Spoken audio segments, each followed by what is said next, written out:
ನಿಮಿಷದಲ್ಲಿ ಆರೋಗ್ಯ ನಿಮ್ಮ ನಿಸರ್ಗ ಮನೆ ಶಿರಸಿ ಯೂಟ್ಯೂಬ್ ಚಾನೆಲ್ನಲ್ಲಿ. ಎಲ್ಲರಿಗೂ ನಮಸ್ಕಾರ. ನಾನು ಡಾಕ್ಟರ್ ವೆಂಕಟೇಶ್ ಗಾಂವ್ಕರ್, ವೇದ ವೆಲ್ನೆಸ್ ಸೆಂಟರ್, ನಿಸರ್ಗ ಮನೆ ಶಿರಸಿ ಆಯುರ್ವೇದ ವೈದ್ಯ. ವೀಕ್ಷಕರೇ, ನಿಮಿಷದಲ್ಲಿ ಆರೋಗ್ಯ ಕಾರ್ಯಕ್ರಮಕ್ಕೆ ನಿಮಗೆಲ್ಲ ಸ್ವಾಗತ. ಮೂಲವ್ಯಾಧಿ ಎಷ್ಟೋ ಜನರನ್ನ ಕಾಡ್ತಾ ಇದೆ. ರಕ್ತ ಹೋಗ್ತಾ ಇರುವಂಥ ಸಂದರ್ಭದಲ್ಲಿ ನೀವು ಈ ಒಂದು ಮನೆ ಮದ್ದನ್ನ ಪ್ರಯತ್ನ ಮಾಡಿ. ಅದು ಯಾವುದು ಅಂತ ತಿಳ್ಕೊಳ್ಳೋದಕ್ಕಿಂತ ಮುಂಚೆ ನಮ್ಮ ಯೂಟ್ಯೂಬ್ ಚಾನೆಲ್ನ ಸಬ್ಸ್ಕ್ರೈಬ್ ಮಾಡಿ, doctor Hegde's health tips WhatsApp ಗ್ರೂಪನ್ನು ಜಾಯ್ನ್ ಆಗಿ ಮತ್ತು ಉಚಿತ ಆನ್ಲೈನ್ ಸಂದರ್ಶನಕ್ಕಾಗಿ ಈ ನಂಬರ್ಗಳಿಗೆ ಮಿಸ್ ಕಾಲ್ ಅನ್ನು ನೀಡಿ. ವೀಕ್ಷಕರೇ, ಬೀಟ್ರೂಟ್, ಕ್ಯಾರೆಟ್ ಮತ್ತು ಶುಂಠಿಯ ಜ್ಯೂಸ್. ಹೌದು, ಹಸಿಯಾದ ಬೀಟ್ರೂಟ್, ಕ್ಯಾರೆಟ್ ಮತ್ತು ಶುಂಠಿಯನ್ನ ಚೆನ್ನಾಗಿ ತೊಳೆದು ಇಟ್ಕೊಂಡಿರ್ಬೇಕು.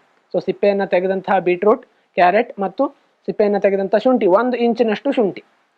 ಇದನ್ನ ಮೂರನ್ನ ಸಣ್ಣಕ್ಕೆ ಹೆಚ್ಕೊಂಡು ಅದನ್ನ ನೀವು ಸ್ವಲ್ಪ ನೀರನ್ನು ಹಾಕಿ ಮಿಕ್ಸಿಯಲ್ಲಿ ರುಬ್ಬಿ ಜ್ಯೂಸ್ ಮಾಡ್ಕೋಬೇಕು.